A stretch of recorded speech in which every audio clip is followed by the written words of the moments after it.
하나님의 은혜와 사랑과 평강 능력이 든든한 교회와 우리 교회에 속한 모든 하나님의 자녀들, 그리고 오늘 유튜브를 통해서 함께 예배 드리고 은혜를 사모하는 하나님의 백성들과 전 세계에서 TV를 통해서 방송을 통해서 듣는 분들에게도 하나님의 축복이 넘치기를 진심으로 축원드립니다. 사무엘상 16장 11절로 13절을 통해서 하나님께 감동된 자라 하는 말씀으로 저와 여러분이 같이 은혜를 나누고자 합니다. 세상에 사는 동안 누군가에게 감동을 주면 그 반드시 감동을 받은 분은 그 대가를 주시고 또 그 감동 준 대로 돌아오는 게 있습니다. 오늘 본문 말씀은 다윗의 이야기입니다. 다윗은 하나님의 마음에 감동을 준 자라고 했습니다. 남들이 알아주지 않아도 끝까지 들에서 양을 지키고 있었습니다. 누가 보든 보지 않던 간에 자기의 포지션, 자기의 사명과 자기의 위치를 끝까지 지켰던 사람입니다. 맹수의 위험과 배고픔, 목마름 등등 많은 것들을 인내하고 있는 다윗의 모습을 하나님께서 보고 계셨다는 겁니다. 하나님께서는 그를 이스라엘의 2대 왕으로 세워주신 줄로 믿습니다. 오늘날도 하나님의 마음에 감동을 준 사람들은 모두 하나님의 은총을 받았고 그리고 축복과 기적 속에 살 수 있다는 것입니다. 오늘 본문을 통해서 하나님께 감동된 자라, 그래서 이 제목으로 저와 여러분이 은혜를 나누고자 하는 것입니다. 하나님께서는 어떤 자를 감동된 자라고 말씀하실까? 첫째, 하나님을 경록해 하지 않는 자, 즉 하나님을 화나게 하지 않는 자에게 감동을 받는다는 것입니다. 하나님을 경록해 한 사울을 하나님께서는 버리셨음을 우리는 잘 알지 않습니까? 사울을 하나님께서 왜 부르셨습니까? 그 이유가 무엇이라고 생각하십니까? 그는 교만했습니다. 자기가 왕이 되고 권세를 갖게 된 것이 자기가 잘나서 똑똑해서 그런 줄 알았단 말이에요. 그렇지 않잖아요. 잠언서 16장 18절에 교만은 패망의 선봉이요 거만함은 넘어짐의 앞잡이라 이렇게 말하고 있습니다. 고린도전서 10장 12절 보면 그런즉 선줄로 생각하는 자는 넘어질까 조심하라고 말씀하고 있습니다. 잠언서 1장 18절 보면 그들이 가만히 엎드림은 자기의 피를 흘릴 뿐이요 숨어 기다림은 자기의 생명을 해할 뿐이다 이렇게 말하고 있습니다. 마태복음 11장 23절에 보면 가버나움아 네가 하늘에까지 높아지겠느냐 음부에까지 낮아지리라 이렇게 말하고 있습니다. 잠언서 29장 23절을 보시면 사람이 교만하면 낮아지게 되겠고 마음이 겸손하면 영예를 얻으리라 이렇게 말하고 있습니다. 잠언서 3장 34절 보면 하나님께서는 거만한 자를 비웃으시며 겸손한 자에게 은혜를 베푸신다고 말씀하고 있습니다. 잠언서 11장 2절에 보면 교만이 오면 욕도 오거니와 겸손한 자에게는 지혜가 있느니라 이렇게 성경은 말씀하고 있는 줄로 믿습니다. 잠언서 13장 10절에 보면 교만하면 다툼만 일어날 뿐이요 권면을 듣는 자는 지혜가 있느니라 이렇게 말씀하고 있습니다. 잠언서 8장 13절 보면 여호와를 경외하는 것은 악을 미워하는 것이라 나는 교만과 거만과 악한 행실과 패역한 입을 미워하느니라 이렇게 성경은 우리에게 말씀합니다. 사울이 주의 종을 우습게 여기고 주의 종의 목회권을 또 건드렸기 때문에 사울왕은 버림을 받을 수밖에 없었습니다. 사무엘상 13장 13절 보면 사무엘이 사울에게 이르되 왕이 망령되어 행하였도다. 사무엘이 드릴 제사를 사울이 드려버린 거예요. 잘못된 거 아니겠습니까? 주의 종을 가볍게 여기고 무시하고 목회권까지 흔들어 버리는 어리석은 자였단 말이에요. 그래서 히브리서 13장 17절에 주의 종들에게 어떻게 하라겠습니까? 너희를 인도하는 자들에게 순종하고 복종하라. 여호수아 1장 16절로 17절 보면 범사의 모세에게 순종한 것 같이 당신에게 순종하려니와 이렇게 말씀하고 있습니다. 주의 종들에게 순종을 해야 될 텐데 그렇지 않았어요. 그러나 사울 말고 다윗은 어떻습니까? 다윗은 기름 부음을 받은 자를 해하는 범죄를 저지르지 않았다. 사무엘상 24장 10절 보면 나는 내 손을 들어 내 주를 해하지 아니하리니, 자기를 죽이려고 했던 그 원수지만 그래도 왕을 하나님이 세웠는데 다윗을 내가 죽이려고 하는 죄를 범하지 않았다.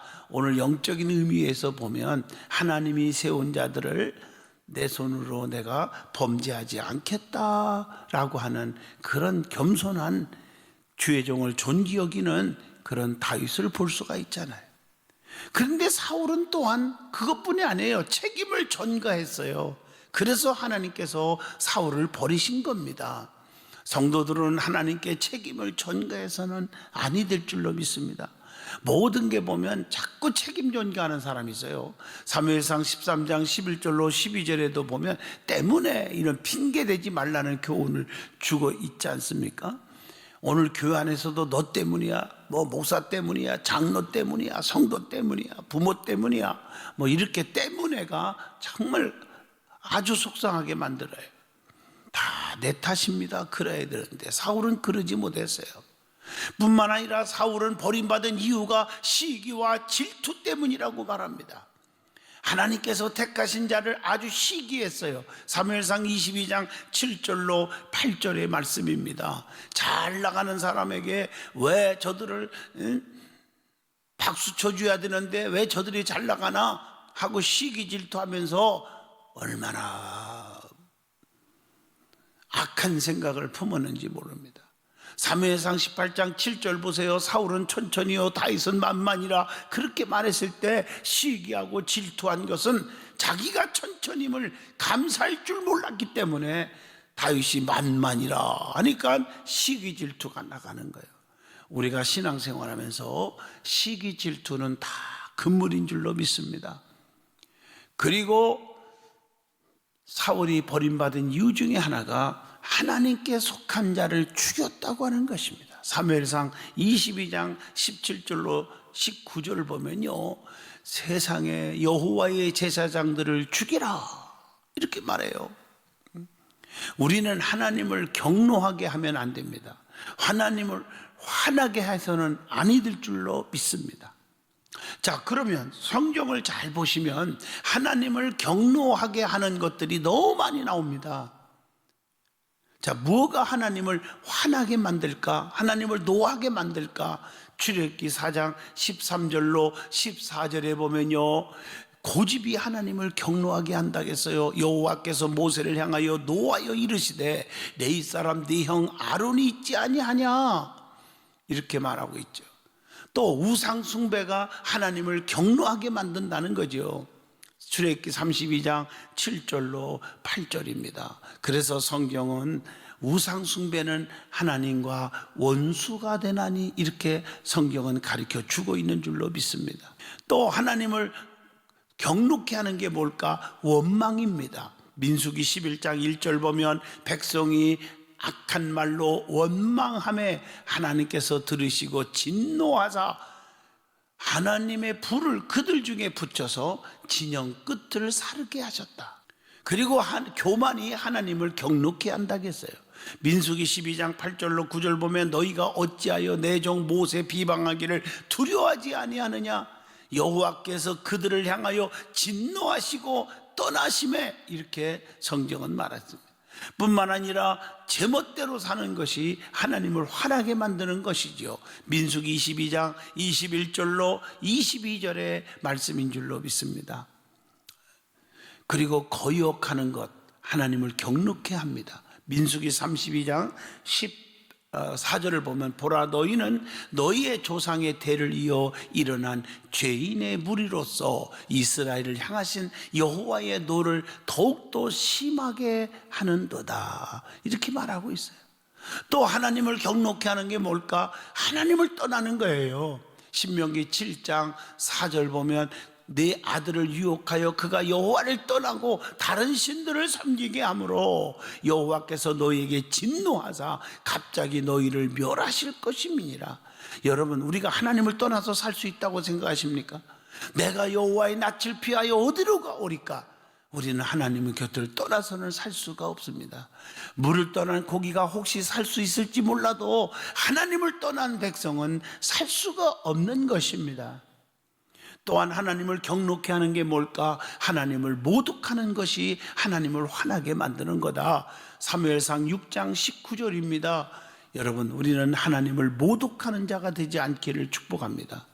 특별히 나 때문에 하나님의 이름이 더럽혀져서도 아니 될 줄로 믿습니다. 그리고 하나님을 경노케 하는 것 중에 하나님께 불순종하는 것, 사무엘상 15장 17절로 23절의 말씀입니다. 그래서 순종이 제사보다 낫다고 성경은 가르쳐주고 있는 줄로 믿습니다. 자, 두 번째, 다윗과 같은 자를 하나님께 감동된 자라, 이렇게 성경은 말하고 있습니다. 우리는 사울같이 살지 말고 다윗과 같이 사시기를 축복합니다. 다윗의 신앙의 인격이 너무 아름다운 거예요. 그 다윗의 그 삶을 한번 살펴보면 먼저 소년기의 신앙이 아름다웠어요. 어린 시절에 무조건 순종하는 자였어요. 사무엘상 17장 17절로 22절 보면요, 이새가 그의 아들 다윗에게 이르시되 내 형들을 위하여 볶은 곡식 한 에베와 이 떡 10덩어리를 가지고 진영으로 속히 가라 할 때 형들에게 먹을 것을 갖다 주는 아버지의 말에 절대로 순종하는 그런 모습을 볼 수가 있어요. 그리고 다윗은 아주 어릴 때부터 용기가 있었어요. 아주 용감하고, 사무엘상 17장 34절로 35절 보면요, 사자나 곰이 와서 양떼에게 새끼를 물어가면 어떻게 했다고요? 내가 따라가 가지고 그것을 치고 그 입에서 새끼를 건져내었다. 야, 정말 그것뿐입니까? 일어나 나를 해하고자 하면은 내가 그 수염을 딱 잡아서 그것을 쳐 죽였나이다. 어릴 때부터 상당히 용감했던 다윗의 모습을 볼 수가 있습니다. 뿐만 아니라 다윗은 확신 있는 믿음의 사람이었어요. 사무엘상 17장 37절 보면요, 여호와께서 나를 사자의 발톱과 곰의 발톱에서 건져내셨은즉 나를 이 블레셋 사람의 손에서도 건져내시리이다. 이걸 보면 하나님의 능력을 믿어버렸어요. 과거에 나를 지켜주고 나에게 역사하신 하나님은 지금도 나를 역사하시고 지금도 나를 지켜준다. 사랑하는 성도 여러분, 우리 믿음의 사람들은 이런 고백이 필요한 것입니다. 이스라엘 백성들도 홍해를 바다를 가르게 하시고 반석에서 샘물 터져 나오게 하시고 또 뿐만 아니라 불기둥 구름기둥으로 보호하고 인도하고 지켜주신 하나님이 우리와 함께 하실 거다, 그걸 믿는 고백이 중요해요. 그게 여호수아와 갈렙 아닙니까? 그래서 그들은 가나안 땅에 들어가는 복을 받은 줄로 믿습니다. 하나님은 어제나 오늘이나 영원토록 동일하신 하나님인 줄로 믿습니다. 또한 다윗은 도피 시절에도 보면 신앙이 너무 아름다웠던 모습을 찾아볼 수 있습니다. 사무엘상 26장 11절로 12절에 보면요, 자비로움이 있었어요. 또 뿐만 아니라 다윗은 지혜로웠다. 사무엘상 21장 13절에 보면 아주 지혜로운 행동을 한 모습을 볼 수가 있습니다. 그것보다 더 중요한 것은 사무엘상 20장 42절에 보면 아주 신실했습니다. 뿐만 아니라 아주 정직했어요. 사무엘상 29장 6절에 보면, 사랑하는 성도 여러분, 우리는 신실하고 정직한 자가 되길 바랍니다. 저도 목회하면서 보면, 자, 겉보고 판단하면 큰일 납니다. 그 내면적으로 진실한 자가 결국에 성공하고 진실한 자가 하나님의 축복을 받는 것을 보게 됩니다. 꼼수를 부리고 위선적이고 겉으로는 사랑합니다. 그런데 속에는 정말 미워하고 멸시하고 남 얘기하기를 좋아하고 이런 자들이 결국에 가서 잘 되는 사람을 본 적이 없습니다. 진실한 성도가 되기를 축복합니다. 또 다윗이 왕이 된 이후에도 어땠습니까? 신앙이 아름다웠습니다. 그러니까 다윗은 처음부터 마지막까지 너무 좋은 분이에요. 그 마지막 다윗이 왕이 되었는데도 불구하고 교만하지 않았어요. 사무엘하 9장 6절로 8절에 보면 아주 신실했어요. 아주 신실해. 사무엘하 8장 15절에 보면 너무너무 의로웠죠. 다윗이 온 이스라엘을 다스려 다윗이 모든 백성에게 정의와 공의를 행할세 그랬어요. 정의와 공의를 행한 자라.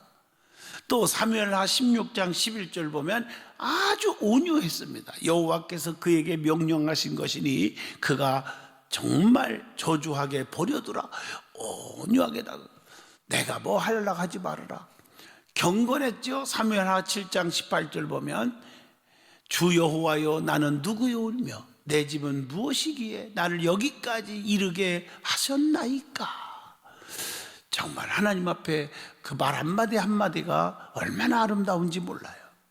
그리고 다윗이 가장 아름다운 것은 사람은 누구나 실수도 있을 수 있습니다. 죄도 질 수 있습니다. 그 이유가 중요한 거예요. 자기의 잘못을 깨닫는 게 중요하고 회개할 줄 아는 게 중요한데 다윗은 그런 자였어요.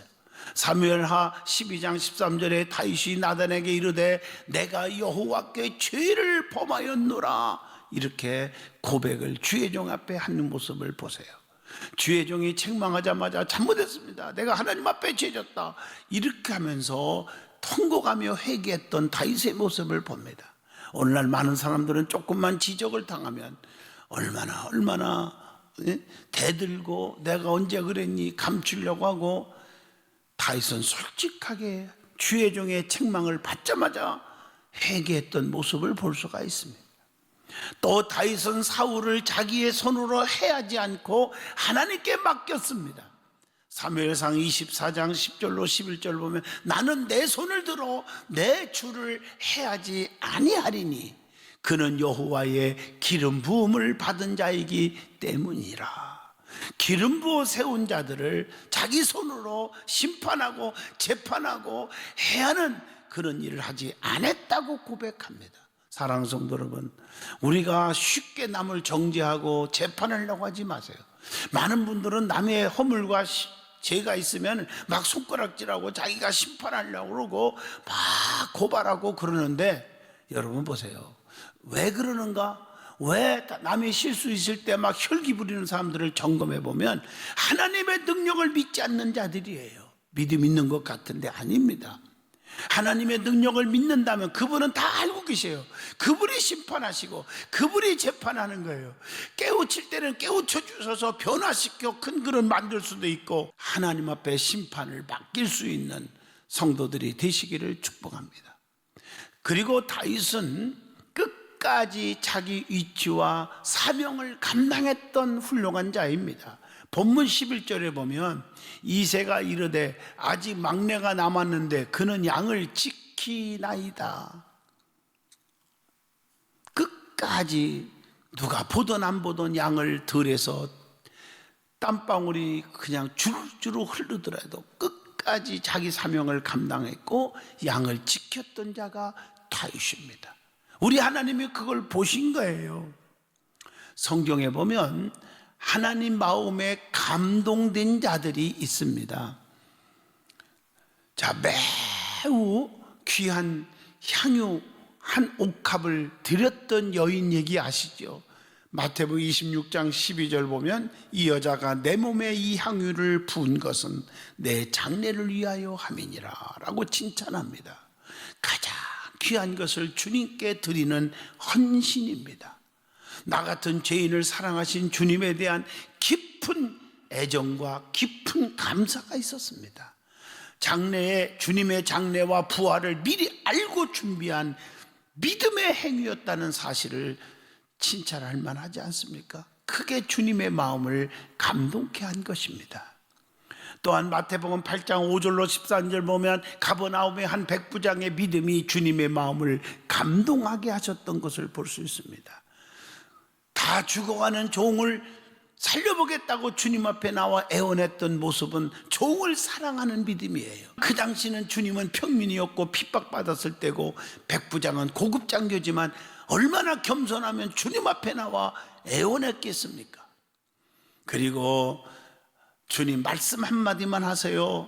내 하인이 낫겠습니다. 말씀의 이력을 100% 믿는 믿음, 그리고 직접 나와 주님 앞에 애원했으니 헌신하는 믿음, 이런 믿음이 주님의 마음을 감동케 하셔서 너같이 믿음 좋은 사람 처음 봤다. 가라, 네 믿음대로 되라. 즉시로 하인이 나으니라. 살려낸 줄로 믿습니다. 마태복음 15장 28절에 보면 수로보니게 여인도 마찬가지입니다. 믿음이 주님의 마음을 감동케 했잖아요. 딸 하나가 있는데 귀신 들려서 발작하고 있을 때 주님 앞에 나와서 고쳐달라고 할 때 주님이 개 취급을 했어요. 그렇지만 그 말을 듣고 나서도 원망하지 않았습니다. 주인의 상에서 떨어지는 부스이라도 먹기를 바라는 겸손한 자였습니다. 그래서 주님으로부터 여자여 네 믿음이 크도다, 내 소원대로 되리라 칭찬과 그리고 해결함을 받게 하신 줄로 믿습니다. 마가복음 2장 5절에 봐도 중풍병자를 들것에 메고 와서 지붕을 뚫고 내렸던 내 친구의 믿음이 주님의 마음을 감동케 해서 살려내신 줄로 믿습니다. 친구를 진심으로 사랑했지요. 협동심이 있었지요. 포기하지 않고 지붕까지 올라갔지요. 구멍을 뚫고 주님께 내려놓았지요. 이 모든 과정이 주님의 마음을 감동케 한 것입니다. 마가복음 12장 41절로 44절 보면 두 렙도를 주님께 헌금하고 동전 몇 푼을 헌금하고 칭찬을 받은 과부는 주님의 마음에 감동된 자였습니다. 주님께서는 헌금함에 돈을 넣는 것을 보셨다고 했고, 부자들은 많이 넣었지만 한 과부는, 가난한 자는 두 렙돌밖에 안 넣습니다. 그런데 가난한 과부가 모든 사람보다 제일 많이 넣었다고 우리 주님이 칭찬하고 계십니다. 과부의 두 렙도는 생활비 전체였기 때문입니다. 그러므로 우리 주님은 애물을 보지 아니하시고 우리의 중심을 보시는 하나님이심을 골로새서 3장 25절을 통해서 알 수가 있습니다. 사케오라는 사람도 잘 아시죠? 자존심을 버리고 돌무화과 나무까지 올라가서 주님을 바라보는 순간 주님의 마음에 너무 감동이 되었어요. 누가복음 19장 1절로 4절에 보면 그래서 아브라함의 자손의 축복을 받았습니다. 그리고 그의 심령이 변화가 일어났습니다. 여러분, 우리는 신앙생활 하면서 사람의 마음을 감동케 하려고 하는 것보다 주님의 마음을 감동케 하는 성도가 되시기를 바랍니다. 사울은 왕이 된 후에 교만하여 하나님의 명령에 순종하지 않으므로 하나님께 처참하게 버림을 받았습니다. 하나님께서도 사울의 뒤를 이을 자를 찾기 위하여 사무엘을 이사의 집으로 보냈는데 하나님께서는 애모를 보지 않으시고 중심을 보셨습니다. 첫째 아들 엘리압, 둘째 아들 아비나답, 셋째 아들 삼마 등등 모든 자식들을 지나가게 했지만 하나님이 아니라는 거예요. 그러나 마지막 막내 들에서 양을 치고 있던 아들 다윗을 불러서 내 마음에 감동된 자라고 하면서 기름 부어 이스라엘의 2대 왕, 왕중왕으로 하나님이 높이 세우신 줄로 믿습니다. 하나님의 마음에 감동된 자만 되면 이렇게 하나님께서 쓰시고 하나님이 책임져 주신다는 것을 우리는 깨달아야 합니다. 사랑하는 성도 여러분, 하나님의 마음에 감동된 자가 되어서 하나님의 크신 축복과 기적 속에 사시기를 진심으로 축원드립니다.